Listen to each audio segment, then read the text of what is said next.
আমার ভাঙা ঘরে ভাঙা চালা ভাঙা বেড়ার ফাঁকে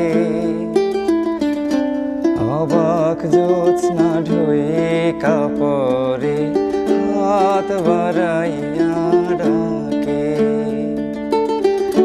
হাত ইশারায় ডাকে কিন্তু মুখে বলে না। আমার কাছে আইলে বন্ধু আমারে পাইবা না। আমার ভাঙা ঘরে ভাঙা